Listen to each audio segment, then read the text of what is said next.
So what I wanted to do was to give obviously a bit of a shout out here.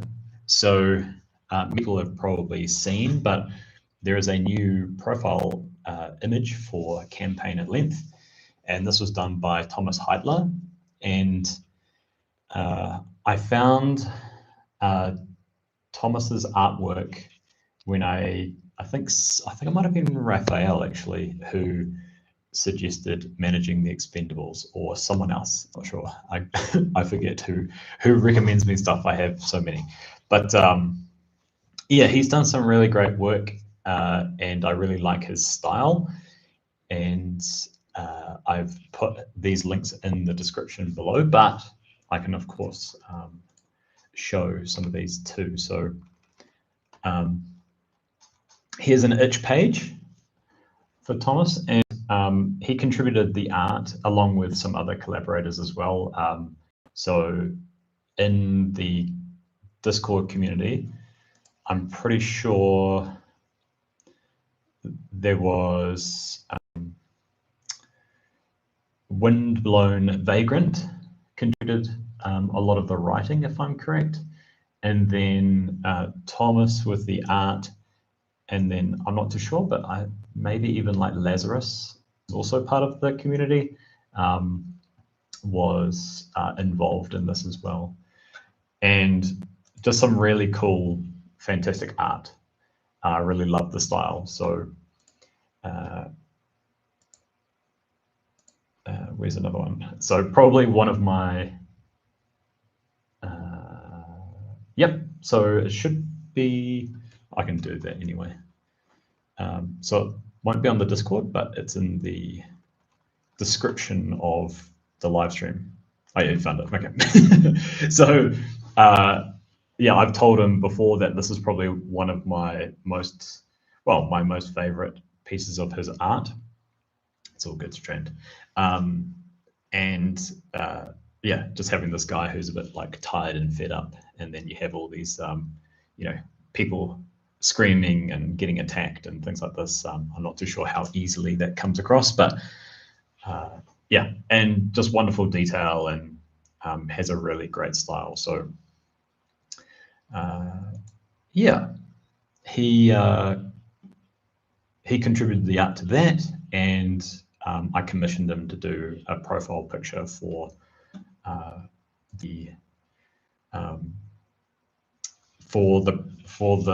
for Campaign at Length, and we ended up on something like this. So this is off his Instagram page, and yeah, so this is based off a photo of myself, and then wanted to add a little thing for New Zealand, where I'm from, and then Thomas will find this funny, but I was like undecided about some colors, whether the colors on the suit and also the background. So this was like an alternative that he did for me, and this was clearly like an initial inking, I think. So yeah, and yeah, he's even put my URL in there, which is cool. So so yeah, so thank you to Thomas for putting that together, and also putting up with my feedback and going backwards and forwards. Yep, definitely Tintin vibes, that is for sure. And yeah, I'm a big fan of Tintin. I did like that. Yeah, a little bit of like a under the I guess a little bit of a under the hood sort of thing is that first colored one was this one, and then we went with this one, and mainly because of the blue suit and the yellow working a little bit, well, in my opinion, working out a little bit better. But yeah, really happy with it, and he's done such a great job, so I'm really stoked. And another thing is that there are some like upcoming things that he's contributing art to that he also puts up on his Instagram. and this is coming up for something that him and Windblown Vagrant and I think Lazarus as well are putting together this hex crawling the void, which I understand is coming out soon, and they've got these little like one-page comics for explaining some of the mechanics within that module, which is a kind of a cool idea as well, like these little comic strips for that. And this is another piece of his art that I really like, which is looking at this particular station, and it's fantastic. I really love it. Yeah, like I said, is that the best way to get hold of him is probably through perhaps his Instagram. Yeah, probably through his Instagram is probably the best. And but yeah, here's an itch page as well. So I wanted to give also a shout out for that, and he did a really great job. So thank you very much for that. Okay, so some releases and bits and pieces going on at the moment. And one that I wanted to talk about a little bit first was this one here, which is the bunker needs a scrub. And this is something that came across in the Mothership Discord. And I believe that it is, if I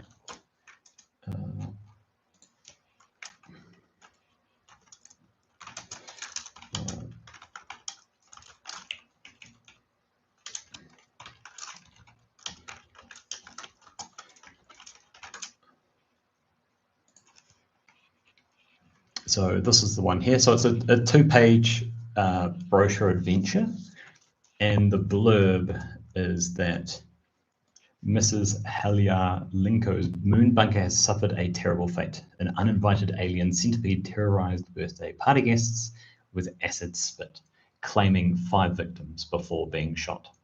The Hears want to sell the tragic bunker with haste, and you must scrub each room squeaky clean. Easy money. And my sort of notes with that, well, first was the great cover art, which I really liked. This cover art here with someone, a cleaner, not having such a great time, I would say. And the map within the brochure was done by Doc. So Doc Draws was the one who contributed a lot to Akigata and also Walks of Life.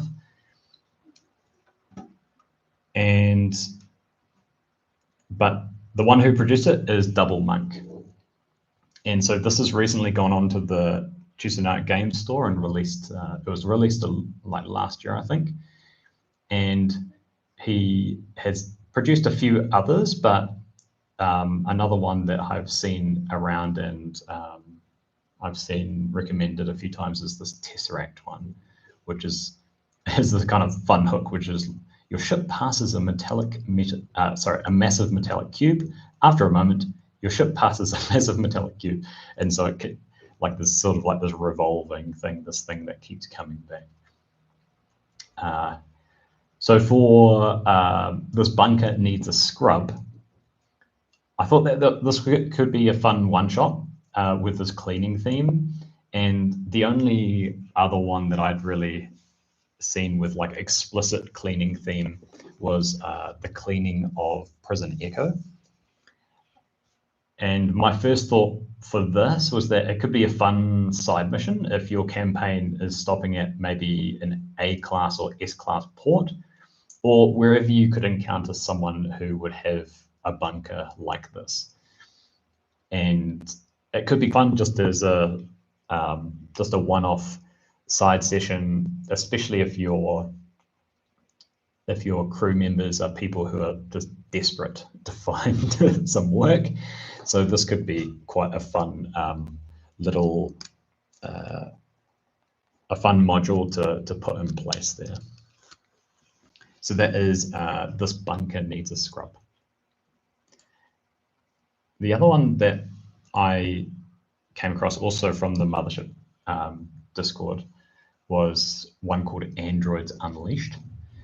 And the blurb reads, androids, human-like machines created to work alongside creators in the bleak corporate wasteland of the future.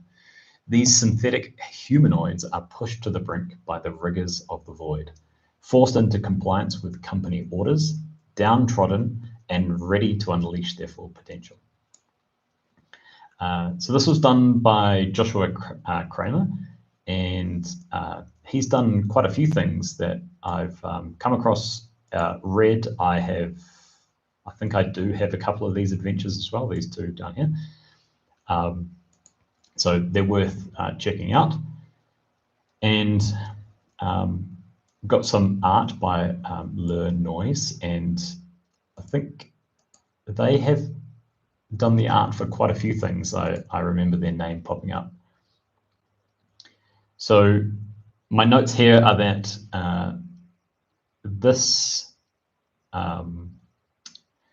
that Androids Unleashed, it provides some Android subtypes, and it also provides Android panic and wound tables that are specific to them, as well as this fillable form. So if you have an Android character, it allows you to sort of figure out, okay, well, who am I? And actually explicitly saying, okay, well, I'm this type of Android.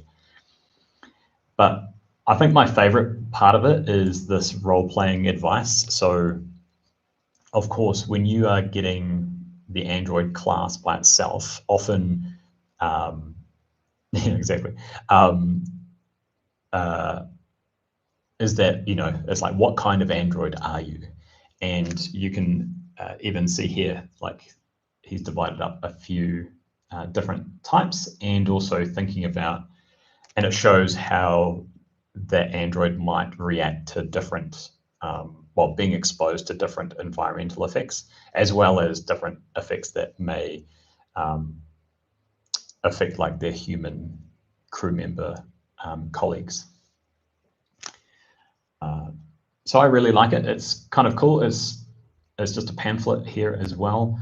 I believe it's pay what you want. But yeah, of course, I'd encourage people to throw in a little bit at least, because of, you know, the person going to so much effort to put these together and all the editing, etc. So yeah, this was another one that I'd come across in the past week or so, and yeah, it's definitely something that is very useful for a lot of games, just to help wardens and also help players to determine, you know, okay, well, if you're an Android, what type of Android are you? And therefore, you know, knowing, okay, well, this is the effect that you can, this is the effect of whatever is happening in the environment, and how does it affect them? So really, really useful pamphlet, I think. Okay. So the next thing was one that I've spoken about before, which is this No Ice bundle, and which is on itch, and it has tons of Mosh adventures, and I think some like supplement materials as well. And these are in no order at all, but there is a ton of creators. So I've only listed 4, and I've listed 1, 2, 3, 4, 5, 6, 7, 8, 9, 10, 11, 12, 13, 14, 15, 16, 16 items that are Mothership related, and there are tons more.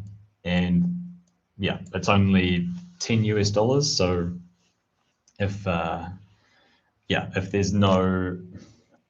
if you haven't got it already, I like highly encourage you to do it, because I would say, to pay that much for, only even a few of those, it would still be worth it.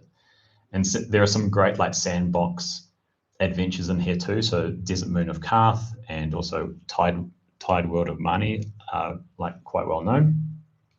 So it ends either today or tomorrow.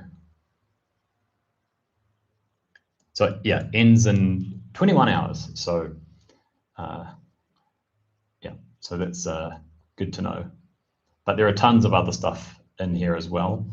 And there are some sci-fi, either TTRPG systems or sci-fi like other sandboxes for different games.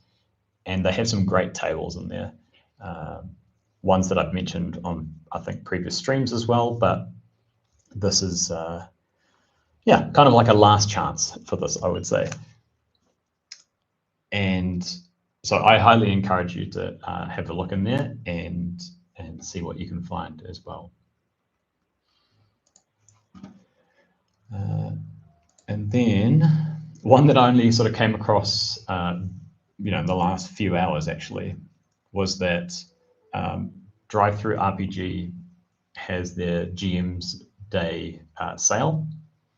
And in the description, I've put a URL that filters things that are put into like a mothership filter. So of course, if things are not correctly categorized, then it might not fall in here. And this is also finishing very, very soon too. But yeah, there's some great modules here. Ones that I've talked about plenty before. Like I have a video for Picket Line Tango. There's some of them of like Joshua's ones that I just mentioned. They're on sale as well. And yeah, there's some great stuff in here.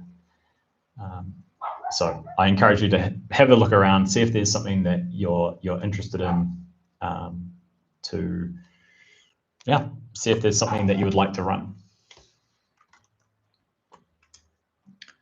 So yeah, so those are the things on the radar at the moment. These are things that sort of caught my attention from either recent releases or just news in terms of course, in terms of sales ending. So yeah.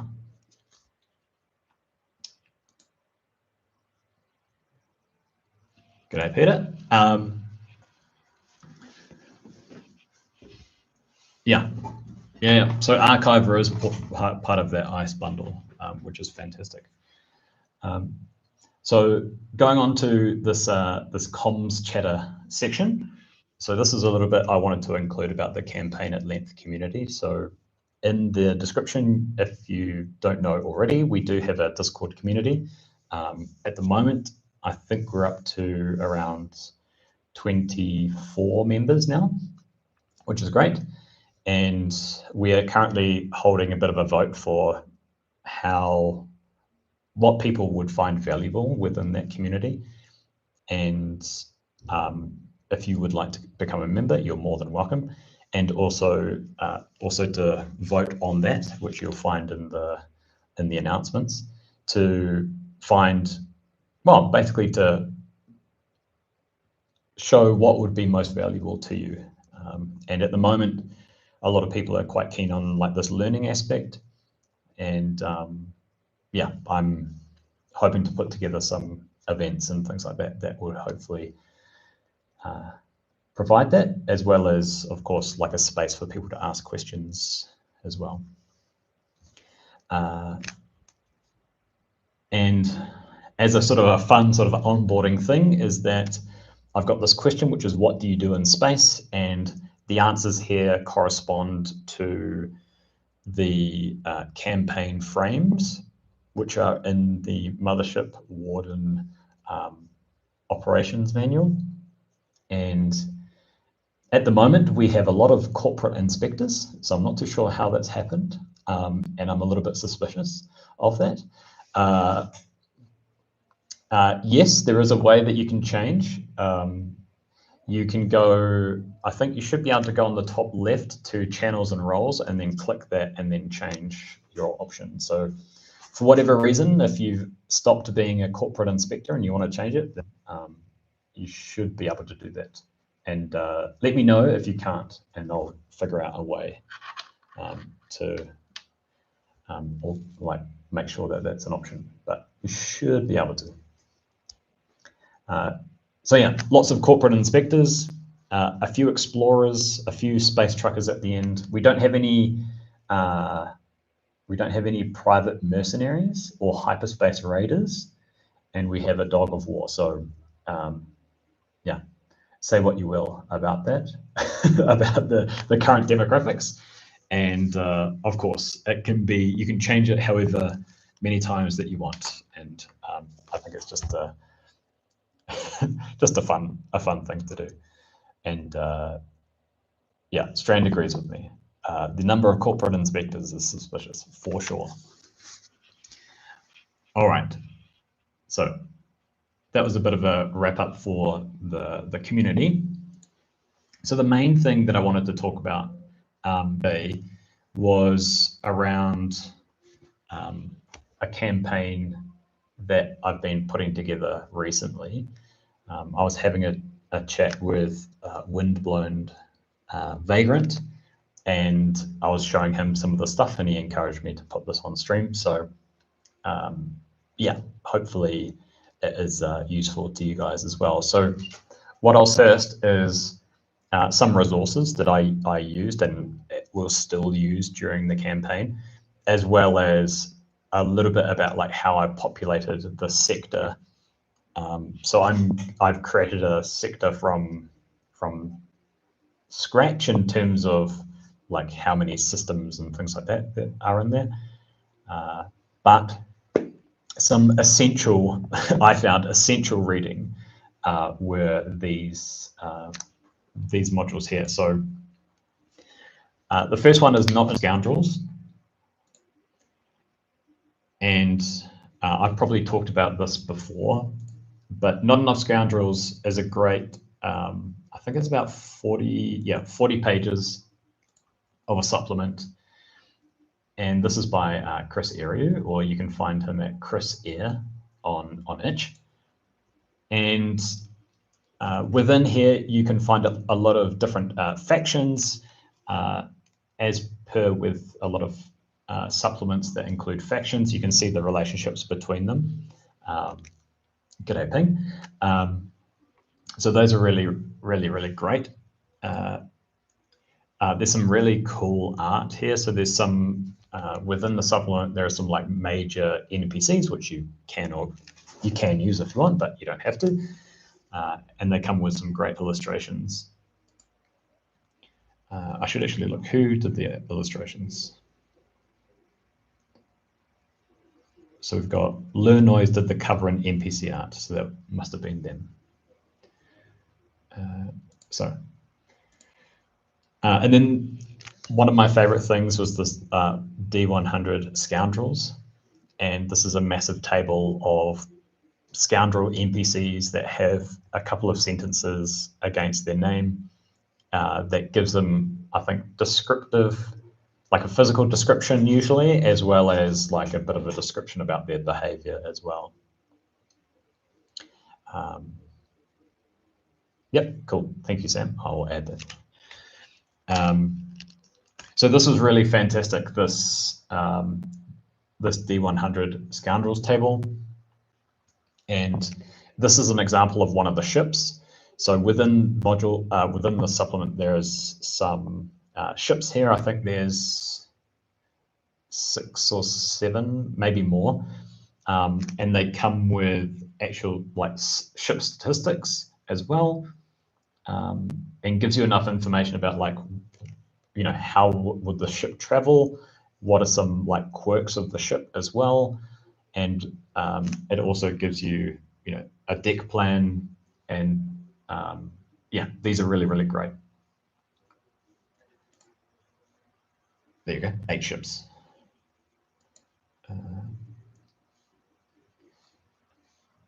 And yeah, so other parts of this particular supplement that are great, it has these like D100 outer rim ports. It also has the D100 contraband, which is separated in a way where you don't, if you want to roll on different parts of the table. So what I mean by that is maybe is the first 10 are grouped and the second 10 are grouped and the next 10 are grouped. And those groups are usually the first 10 in the D100 are sort of like low value items all the way to like between 90 and 100 or 91 and 100 are like the most expensive items. But they are also somewhat grouped by the type of item as well. So those are really interesting. I think it's a really great table.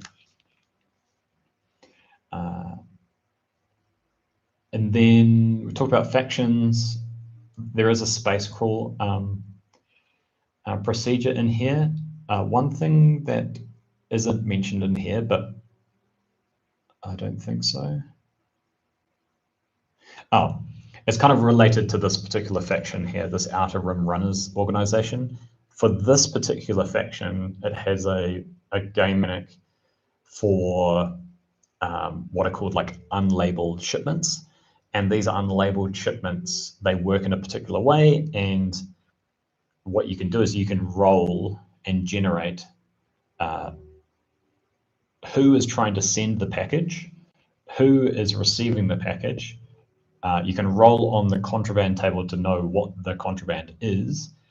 And you can even roll for like complications that happen for that particular delivery as well. And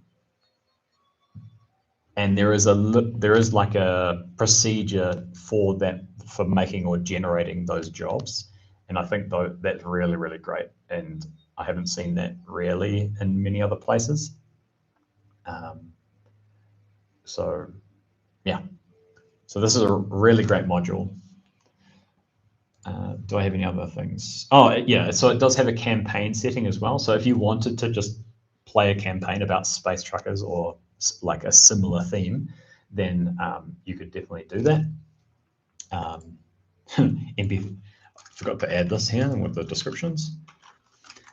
And yeah, one other thing is that it has some really great digital assets. So with the actual PDF, it has, I think it has folders for many NPC pictures. So not for, it doesn't have NPC pictures for every single one of those on the D100 table, but it has a lot of the NPCs that appear in the art throughout the supplement. So if if you're looking through the art and you see a face, then there's more than likely going to be like an image that is like a token that you could use within a virtual tabletop.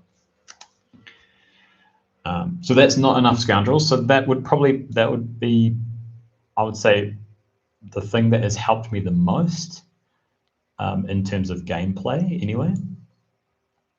A pound of flesh is on here, and the main reason, so this is the next one, is the tables towards the end. So towards the end, there are different station types. So you can say whether it's, a station car to an asteroid, or you can say it's like a tower station, or these different shapes. Alongside that, there's even ways of generating like the size and the different spaces within the station if you really wanted to. And then the last part is that it has a D100 table for the things that you would find on different types of stations. So if your station has like a research lab focus, then there is a particular column that you can roll on that, and then in that column is a whole lot of locations that you would find at a place that had a research focus, whatever that might be. So you would think about, okay, well, maybe it has like obviously the lab, but then it has what other things could be related. So it's probably got like meeting rooms, office spaces. It's got maybe, I'm not sure if it's got like some sort of like waste management area or anything like that. But the different columns, you have ones for like a trade port. I think you've got ones for a colony. You've got one for a military focus, research focus, corporate focus, religion focus. These are probably not the names for the column names, but I can't remember off the top of my head. But I think there are 8 columns, D100, and within those ranges, you can get different types of locations as a prompt for you to think about, okay, well, how would that work for this location that I've just rolled on? So yeah, so pound of flesh for those things. So just that little bit. Of course, it's got tons for Prosperous Dream, etc. And then another one which is really, really great is this Smuggler's Guide to 1365. And this has a preview as well. So there is a preview PDF for this. And I couldn't find this on itch, so I think it's only on Drew RPG. And this is really fantastic, as it has a few things that were a little bit different from Not Enough Scoundrels, as well as some things that kind of overlap as well. So it's a great toolkit for campaigns that are for like smuggling, basically, and it's connected to within that universe of Magnum Galaxy games, I think, and the Dying Hard on Hard Light Station series. It as well has contraband tables. It has smuggling contracts. One thing that makes it different, it does have this massive black market location that if you really wanted to put that somewhere within your campaign, or if you wanted to put it somewhere else as well. It has some great NPCs and I would say villains as well. And then if you are playing a lot of the adventures within the sort of that same Magnum Galaxy Games universe, then they have these alternative campaign starts that are more to do with smuggling rather than the adventure as is written. It happens better. Yeah, so it has these alternative ones. So I think even for Dying Hard on Hard Light Station, for that particular adventure, it has like an alternative where it's about you as smugglers rather than whatever that particular module is getting you to do, or the objectives for that crew. And one thing that I thought was really great, it does have its own, like, it does have a standalone mission inside it, which is a bit of a whodunit. And this could be something, that particular mission talks about, like, you going to pick someone up, basically, and that someone has a particular item, and that item is very sought after, and you have to figure out, you know, how to deliver the person and the item, or just the item, for example, somewhere else. So it could be quite a cool idea where, like, instead of just going out and delivering things all the time, is that you have to go out and then bring something back, to sort of increase the jeopardy of going to that place, all of the encounters that you might have on the way, and then also the jeopardy of getting back and then probably being sought after by others as well. And then, of course, used a lot of hull breach, and hull breach for factions, missions, massive locations. So like it has a huge interstellar megamart, which is this how would you explain it? It is a creepy, massive department store which has been kind of like abandoned and weird stuff going on inside, and that's quite fun. And then, yeah, if you want some inspiration, it does have some campaign frameworks as well. So it gives you a bit of like a guide of going, okay, well, if you want to run something like this, here are some adventures that you can tie together. And something that I mentioned before, this is one that Thomas did the art for, which is managing the expendables. And so within this, there is, you're generating derelicts. So you can generate them, you generate a horror potentially as well.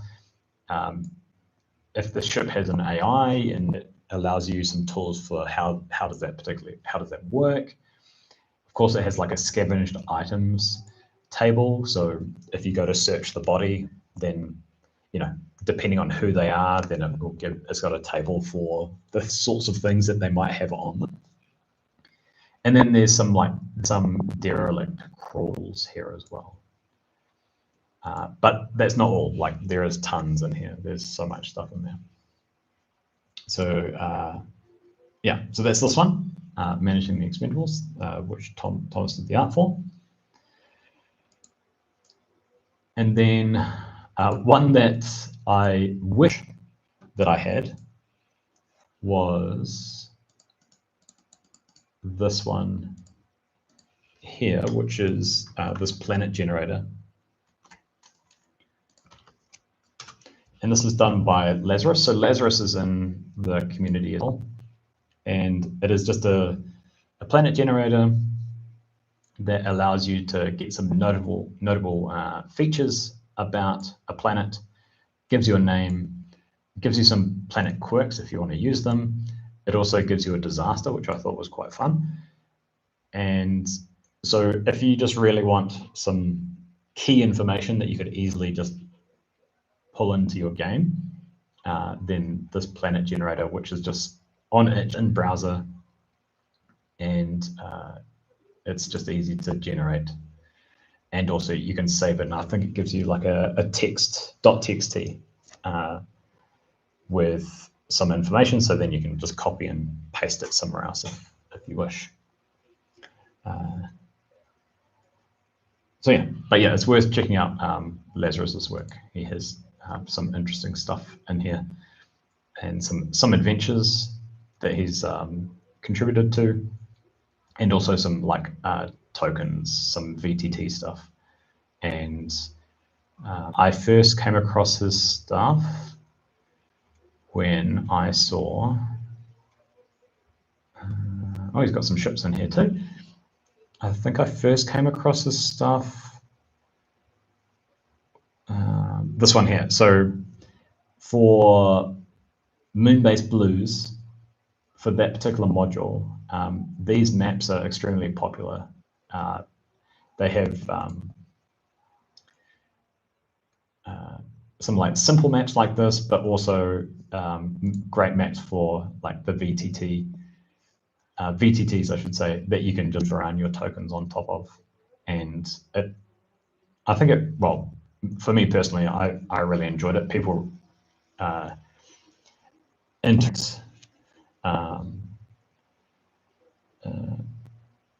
yeah, it's great that people can interact with these things where, you know, there's like a desk or whatever.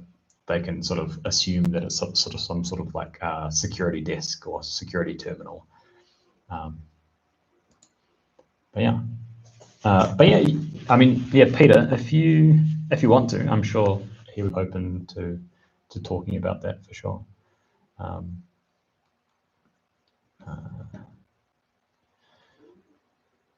All right, what was next? So planet generator. Right, so the things that I did that was for my campaign was, I have to go find it because I closed it before.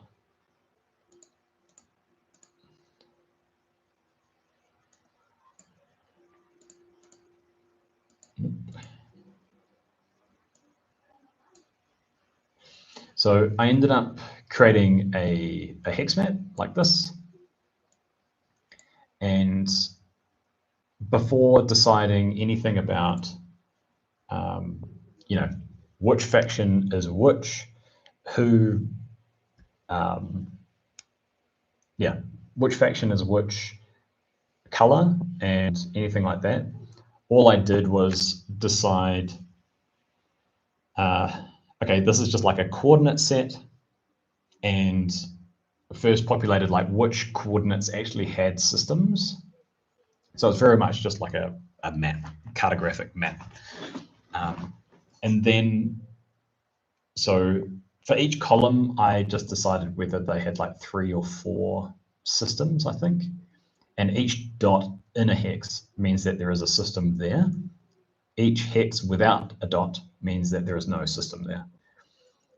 And once I did that, then it was deciding, okay, well, how big are these different factions? And all I did was, starting from this like top left hex, I just rolled a dice. I think I rolled maybe a D20, I think, and then just counted how many spaces. So what's that, 9, 12. So I would have rolled a 16, I think, at that point. So I just counted out the hexes from that point and just filled in these columns. And then for the next faction, I started from here and rolled however many hexes this red is. Did the same for the green, same for this teal color, same for this blue color, and then the same for this like light blue cyan color. And then the next step from that was looking at where these faction regions are and looking at where there's a populated system and deciding, okay, well, what's the function of having, let's say, this like this populated system here? What does it mean if there's one in a different faction, like basically over the border, for lack of a better way of putting it? And so in this case, many of these are trade ports. So anything with a diamond is a trade port, and anything with a triangle, I considered them as almost like a capital for that faction. And what that allowed me to do is have a think about, okay, with these places all put together, like what does this mean for the faction themselves? And it's at that point that I actually looked at, okay, well, what faction kind of fits here? So I've got this massive yellow one, and you know, what is for this massive yellow one? It's huge. It takes up a lot of space. It's got, you know, quite a few different ports here. It seems to be very important for the sector. Okay, what type of faction are they likely to be?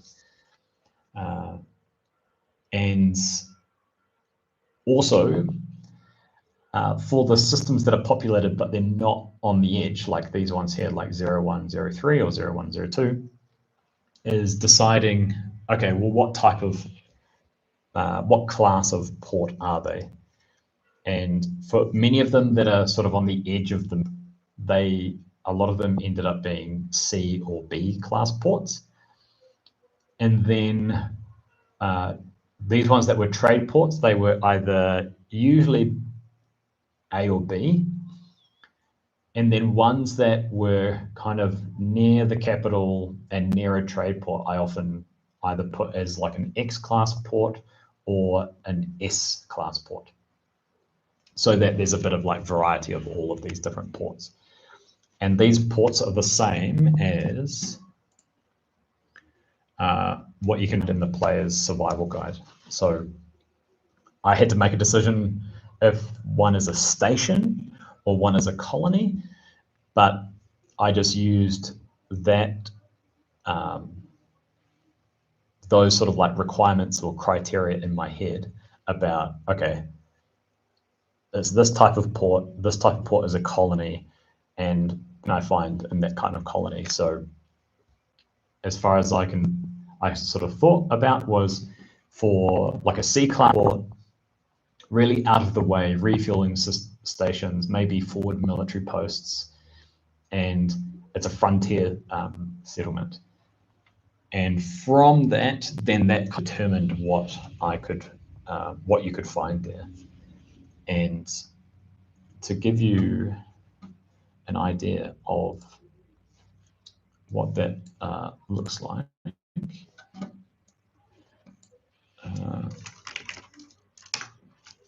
is that I ended up creating this campaign guide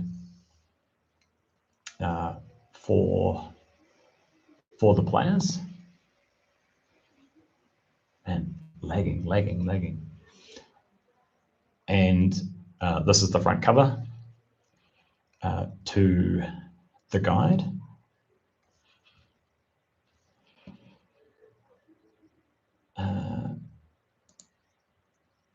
And then if we were to look at like one of the places that I mentioned before, which is 0102. So it has the system has a name, and then I usually just place like one particular main port within that system, so it's not too complicated. And of course, if people travel there, then I can just add things. So in this case, it's Elliotville, and Elliotville is a terrestrial planet cold with a thin atmosphere.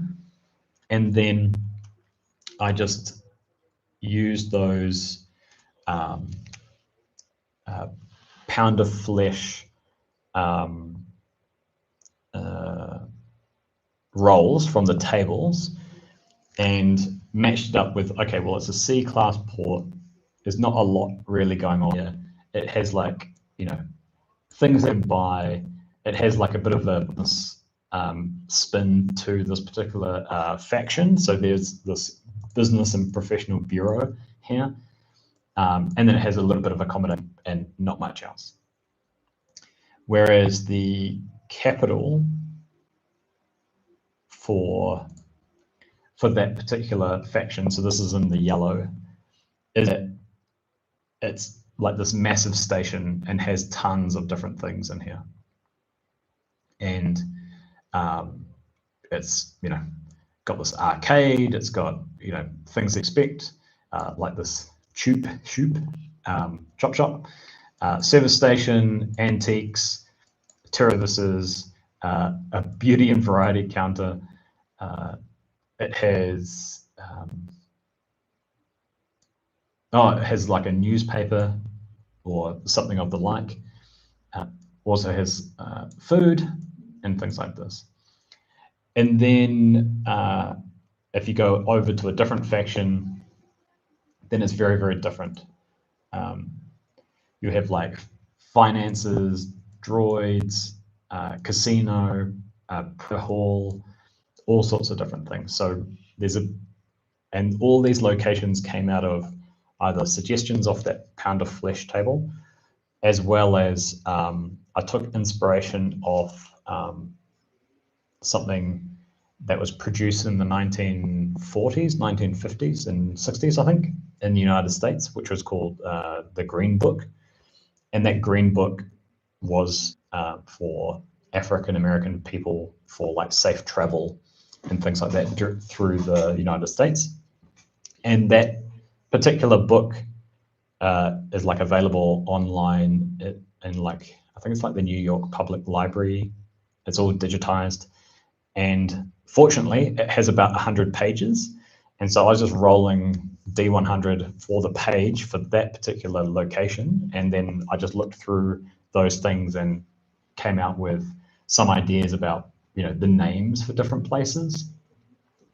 So some of them are just like, most of them are family names and things like this, or bars or restaurants or cafes or diners, or and some of them had some other stuff as well, where I think there's like travel agencies and stuff. But all of those things combined allowed me to create this stuff. So in the end, I'm not sure if, I don't think I've counted them, but I think there's almost 50 of these places. And depending on where you're looking, there is like some really great, some great locations that came out. So yeah, this sort of like Mecca type place. And then like a university research and trade spindle station. So spindle was another type of station that was from Pound of Flesh as well. You might see that there's a slight like New Zealand spin on this particular faction. But yeah, there's some really interesting, I think some kind of interesting things, but that's how I generated that, this document, and also how I created this like universe, for lack of a better way of putting it, or sector, I think is probably the best way to call it, so that people can travel around. Yeah, took a lot of time for sure, but I had a lot of fun creating it, and I'm looking forward to seeing how the players interact with it as well. It should be a ton of fun.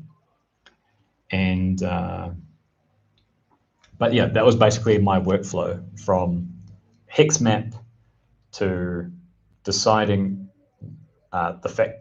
deciding the size of factions, then deciding factions, then deciding what type of place is within the system that they can go visit, and then from that, what are the locations within that place that they can visit. Yes, me and Peter have been talking about maps. So that's kind of how I put that together. And yes, it took a long time, but there are enough tools that you can play around with that allow you to generate all of these things, all the way from, okay, going from sector to factions, well, faction regions, then to systems, then to like a location within that system, or a planet or a station, and then what is on that station as well. So going all the way from that sort of bird's eye view all the way down to like literally a shop. Yeah, it was a lot of fun, but required a lot of time, that's for sure. But yeah, just a reminder, these are the different resources that I leaned on quite a lot. In terms of a planet generator, I used another one that was a bit more of a system generator, which was quite helpful because it also gave like some information about like atmosphere and gravity and things like this. So and environment type stuff. So desert planet or ice planet or whatever. Yeah, so that was like the main topic I wanted to cover for the stream, which is just looking at this campaign and creating this space truckers world. And then the last thing that I've got on the agenda, because I've kind of like ripped through here, is this Warden's Toolkit section, which is a bit more of like answering questions or seeing questions that have been raised in either our Discord community or on the Mothership subreddit, or on the Mothership Discord as well. So first, I just want to say, like, there's a great discussion within our campaign at length community around what to do in certain situations regarding success and failure, and how to do that in a way that's a little bit more nuanced. And of course, in many cases, you are improvising this situation, but okay, well, how do we do it in a way which feels a little bit more natural? And like the consequences are natural for that particular situation and what the character is trying to do. whether that be successful or not. But the question that I wanted to talk about a little bit was talking about like when to call for fear and sanity checks in particular. So personally, I feel a little bit torn about when to do this, because of course, calling for these different checks is like an important mechanic for the game.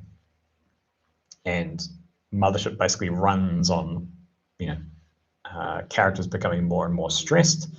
And as a result, there's more jeopardy for the crew if they are more, as well as that most trauma responses are related to the stress mechanic in some way, whether it's, someone fails fear or fails sanity or fails their panic check, or re-rolling panic checks, then this is all, this is like the core mechanic of Mothership. And yeah, so like, of course, like rolling the panic table is the downward spiral that happens in the game.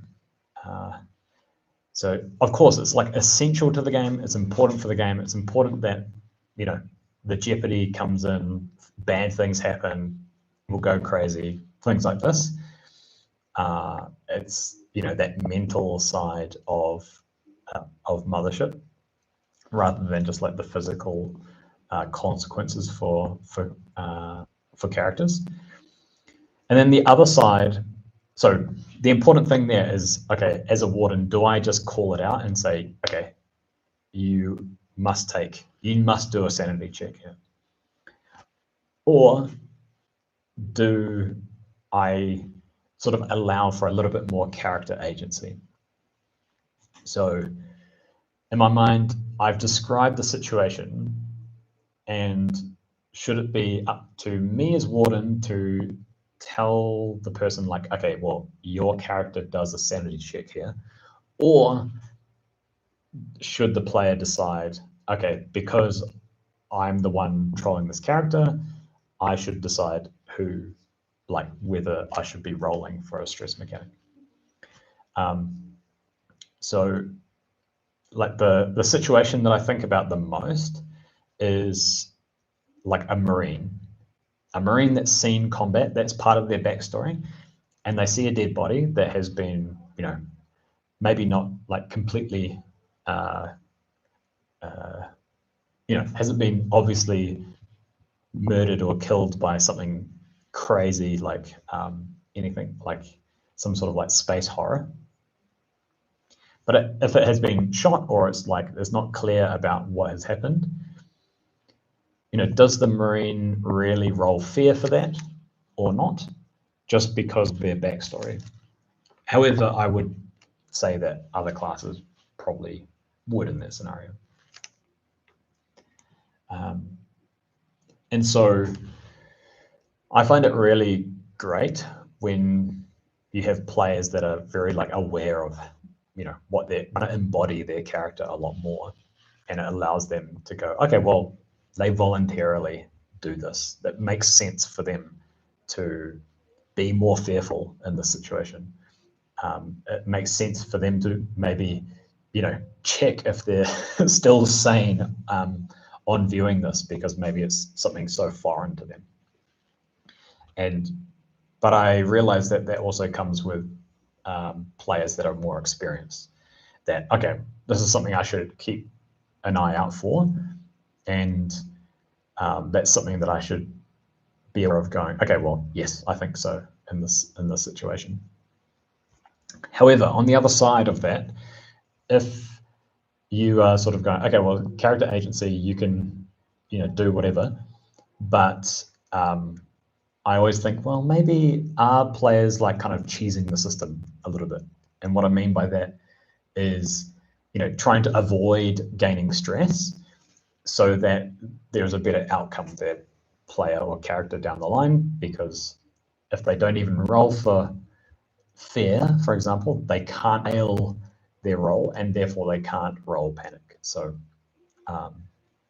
Yeah, so it's a kind of an interesting conundrum, I think, and my kind of conclusion of it is that you have to play it by ear a little bit, and depending on your players, if they are kind of happy, voluntarily doing it and it makes sense that they're doing it, but also if they are like very like new players actually just going, okay, well, in this situation, you're rolling sanity. Okay. All right, Strand says, I stumbled upon this as well as a player mentioned that they, as an android, know another human PC for quite some time. They should still roll for disadvantage when the android is around. Need to reread that. As an android, know another human NPC for quite some time. Oh, okay, right. Based on their relationship. Yeah, exactly. That's a really good point regarding like the trauma response for androids, I think, where, okay, well, should that change? And I think if you've got a campaign going and, the reactions of the android is not intentionally trying to weird people out, then then you could probably argue that maybe they don't need to, but yeah, I think that would be on like a campaign by campaign basis. I think within a one shot, I would probably push to play that trauma response as written, as it's sort of like to go with, I guess, some of a bit of a trope, I guess, in terms of androids, people being a little bit weirded out by androids in Mothership. And but it's a good question, I think. I'm not sure if I've quite answered that, Strand, but tell me if I haven't. And Peter says, I think my character would make a panic check here. Music to my ears. Yes, absolutely. Absolutely music to anyone's ears, I think. Especially as, I think it's great where people are like very much aware and is making sense for their character. And even when you might not expect it, I think I've played games where I didn't really expect someone to do it, but then they said, okay, well, this is for this particular person because of their background, and they even said a little bit about their background or they emphasized a little bit of their background to say, okay, well, it makes sense for them to roll, at least do some sort of test here to check how they react, and then of course like role playing the reaction as well.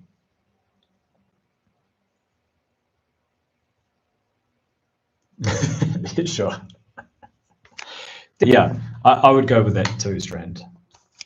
I think that. So Strand mentioned, I handled that.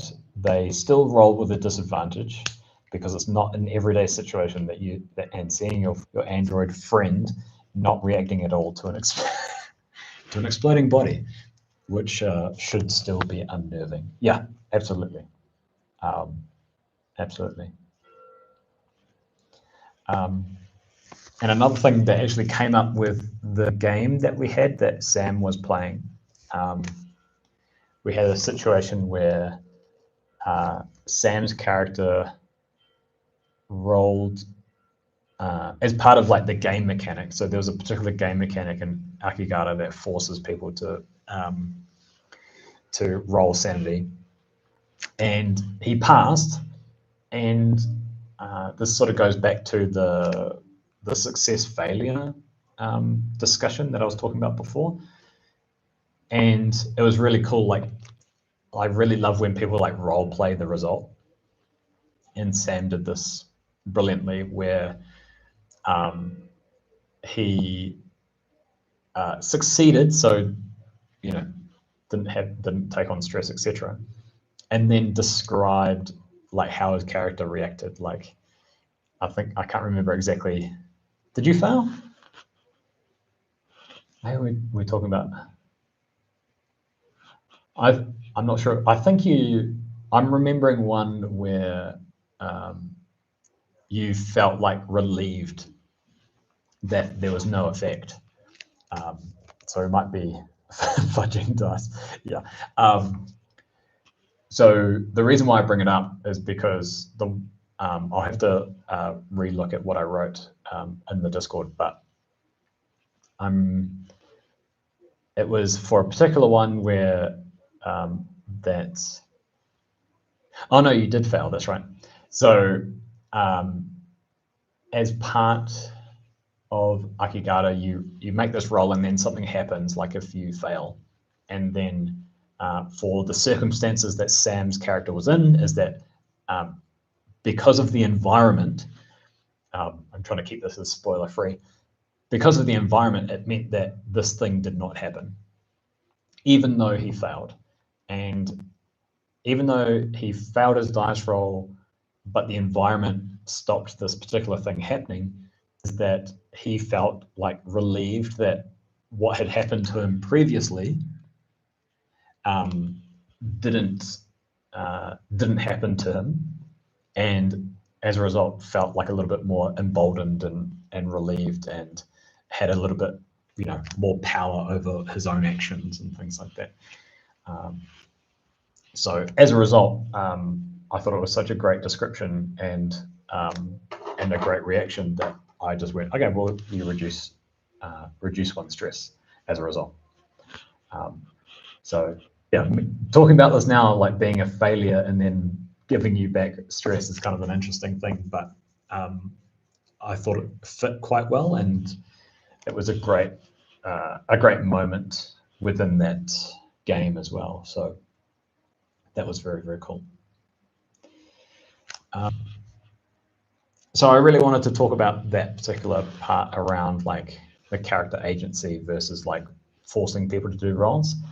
And it's something that I personally find a little bit tricky at times, because if it's like written module in-game, then this thing happens, characters roll, players roll for their character because they have, some sort of check.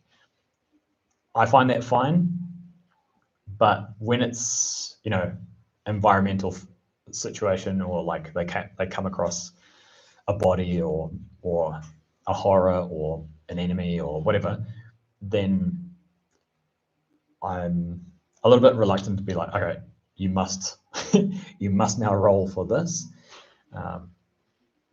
So yeah, I'd be curious. I've seen like some opinions here, but I'd be curious if there's any others there too. But yeah, I have absolutely ripped through this agenda. I thought it would take me a lot longer, but it's gone very, very quick. Is there anything that perhaps people would like answered?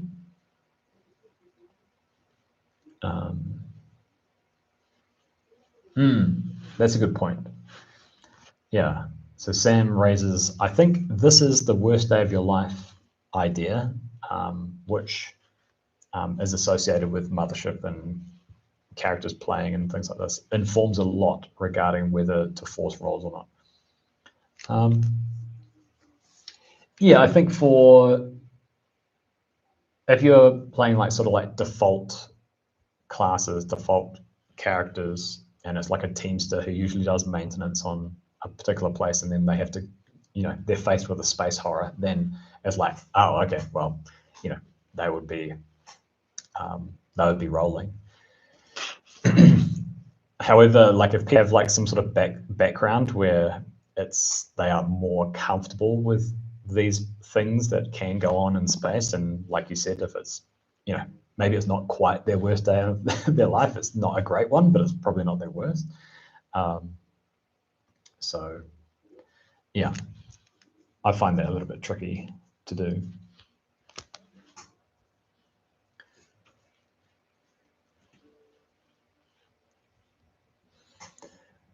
Even though Marine is used to death, the death in context of a Mothership scenario is much more threatening to the character. I think the only thing that I would say for that is a kind of example with a Marine in combat is that there's an argument for that had a similar scenario before, and losing a team member or a crew member or whatever is a similar situation. But I think there's an element of that that's where you're right, whereas, well, it's still bad, and they're probably going to be, it's worth checking if they're fearful, because that's the other thing, is that whatever their fear stat might be is a check to how they act in that moment at that time. And so, yeah, there's a very good argument to like forcing them to do it anyway. Yeah, exactly. So Sam brings up that a Marines class, I think, has like added, a few added points for their fear save. Yeah.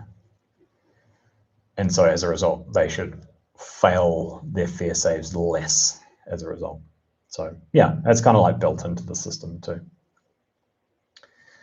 Peter says, we've settled on treating this by running sessions in chapters. Shopping episode, so low stakes, roll your social check, like a house rule that he has. No stress, infiltrating the company storehouse, and every roll counts.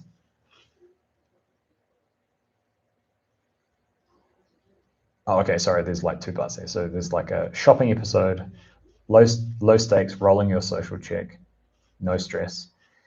Whereas infiltrating the company storehouse, then like every roll is important. Okay, so you've kind of got like two categories of session, it sounds like, Peter, where you got things where, okay, well, if you're rolling, well, maybe you can, so you can clarify for me.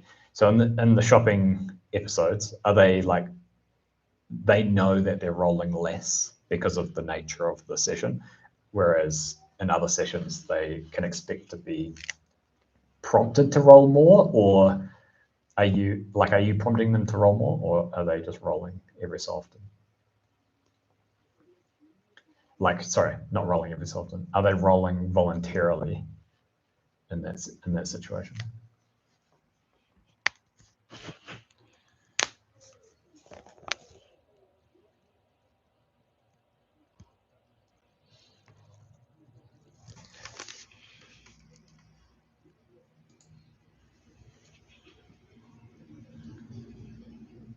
All right, so yeah, Peter's players like to roll for social checks.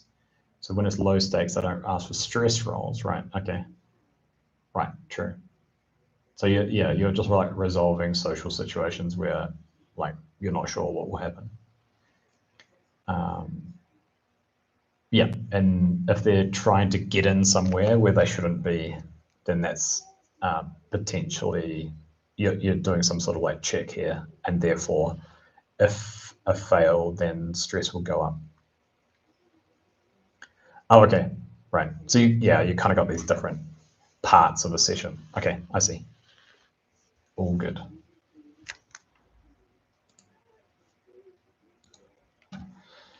Nice. Yeah, like I said, I have gone through this really, really quickly. If you guys have any questions about any of the stuff that I put into like in the news and releases, or I'll expand these out and then we can have a little bit more of a look of these if you guys are curious.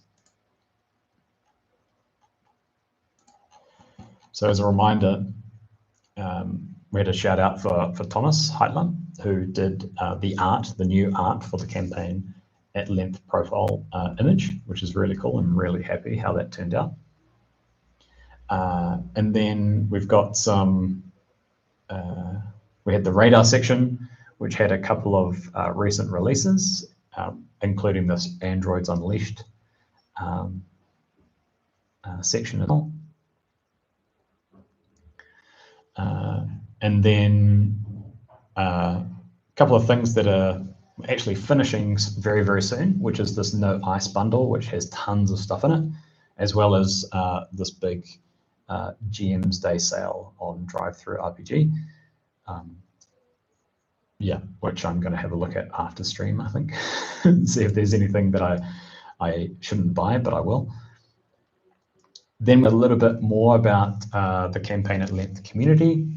So if you aren't aware, is that there is a Discord community for this channel, and we're currently doing some initial things. We're checking like what people would be interested in, and from this vote we can figure out what we can facilitate within the community. So like what types of events, so that would determine what types of events, what channels are in the community as well, and also a little bit more of like a focus on, maybe a little bit of a focus on discussions as well. Then we talked a little bit about the demographics of the Discord. So as you come into the Discord, you get to choose a sort of like what's your job in space, which is just based on the campaign frames from the Warden's operation manual. And we decided we've got too many corporate inspectors, or that we're just very suspicious. And then there was a section about like space trucking and related resources. And yeah, this is just a group of these that I've been leaning on quite a lot for at least beginning the world building for the campaign. As well as like a couple of things for shore leave that I haven't mentioned here. But these were the main things for like a space trucking themed campaign. And then, yeah, talked a little bit about how I created that. And then we talked a little bit about this act of like when to call for these like particularly fair and sanity checks. And the difference between forcing a roll versus a player saying that I think my character would be fearful at this moment, and then having to roll for it. But yeah. So if anyone has any questions on that, on any of these, then we can look at these a little bit more. I think the only thing that I didn't maybe show much of is that in this ice bundle, there is tons in here. And someone mentioned that the archiver module in here, which I would love to play at some point, Power Axon.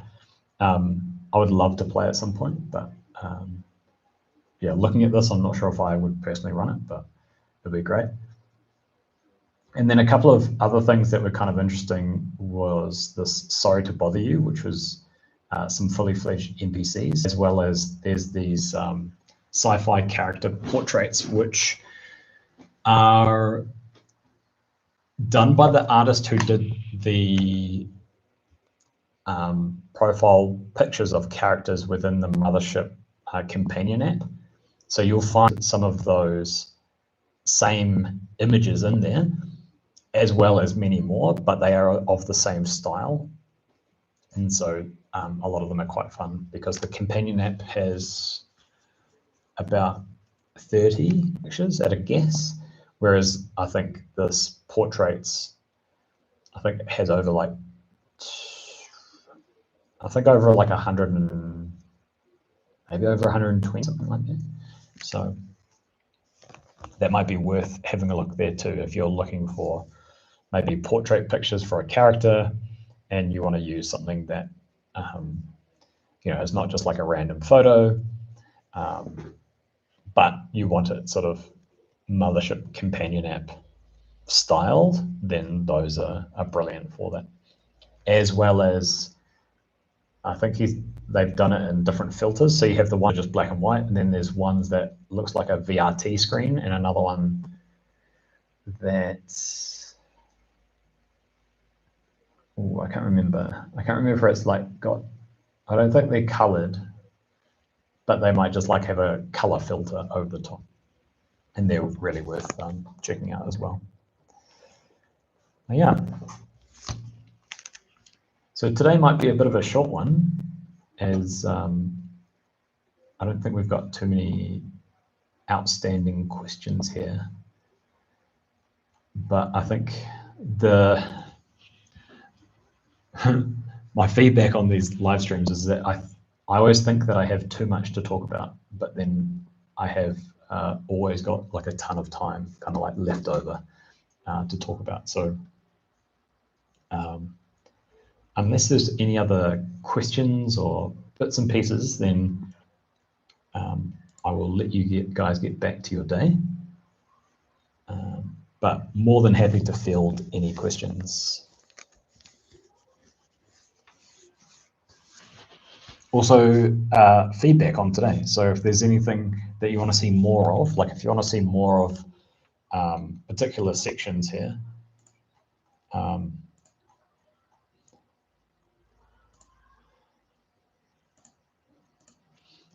so we had, there's news and releases section, or more about the community itself, or more about like a main topic, or more Warden's toolkit stuff, then yeah, please write it in the chat if you want, and I will take that on for the next live streams too.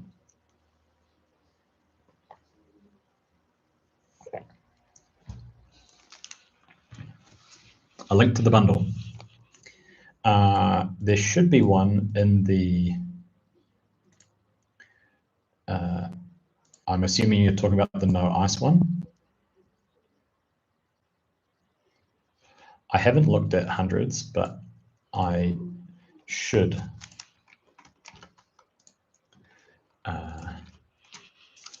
So a link to the bundle is this one.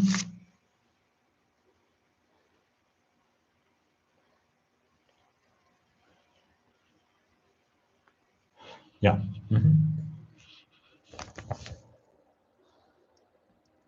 That's cool. That's cool, Strand. Yeah. So deep dive into some modules, but you already do those. Yeah. So I think with those videos, I think the value of those are probably better as like a bit more of an edited together video, whether it's either talking about how to run something, or another style of video that's a bit more of like should you run. So I've kind of got like two styles of videos, and I'm not sure if it's very clear which one is which, because they are very, very close. But the more well-known modules, it tends to be a bit more of like how to run, whereas the ones that are, not as well known, they tend to be a bit more of a should you take a look at / run this one. Looked at hundreds. So I want to actually open, or did want to actually check this out.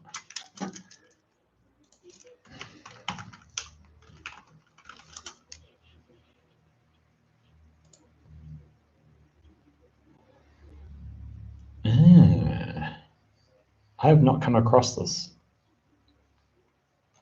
So okay, so it's got published a little while ago and then got updated at the end of last year. Okay, so it's been out for like 18 months. I don't think I've come across this. I am going to follow Basil as well.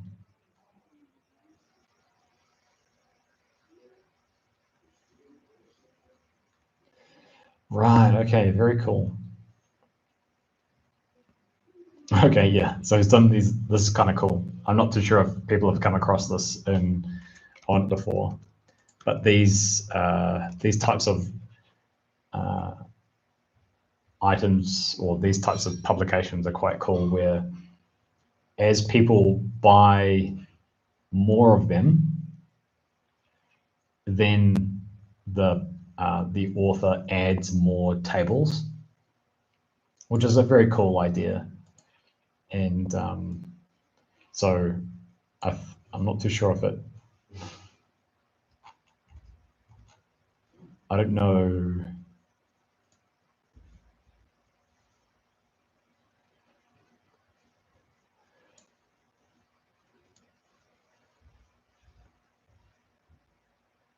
Uh-huh. Yeah, and so you're also kind of like grandfathered into your price. So what I mean by that is that if you pay for like the first version, is that after more people buy the module, then if a later version comes out, then you can just still go and download that later version as like an early adopter of that particular module. So it's kind of a cool concept and really, really fun. But yeah, I think I will have to purchase this, I think, for sure. So another thing about when to roll saves. After some reflection on last Saturday's game, I think you could have forced more saves on us. Fair every time we woke up in the first room. Yeah, that's a good point. I think I tend to sort of underdo rolls, hence my discussion from earlier. But I'm, very. I think I was just happy to have some new players, and so yeah. But we'll have to carry that one on and finish it up next time, which would be very, very much fun. But yeah, thank you guys. Thank you for the recommendation on the hundreds, Peter. I appreciate that a lot. Yeah, I'll be probably purchasing this after after the stream here. But yeah, thank you so much, guys, for tuning in and hanging out. I appreciate it a lot. If like I said, if you want to join the community, there's a whole lot of links in the description for the Discord, and there's links for hopefully correct links, because I noticed that I clicked on one and it didn't come up correctly. That's correct links for all of the things that I went through on the agenda. But yeah, thank you so much, guys. Thanks for tuning in. I hope you have a great rest of your week. I know that daylight saving has changed times for some people, so I wonder if it has made it a better time or a worse time for people. And it's also that sort of period of the year. So in a few weeks' time, I think some daylight savings will be happening in Europe as well. So that might change things for people too. But yeah, whereas here in Mexico, we don't worry about it. No more daylight savings time here. Yeah, thanks, guys. Thanks for tuning in, and yeah, look forward to seeing you in the Discord. Bye, guys.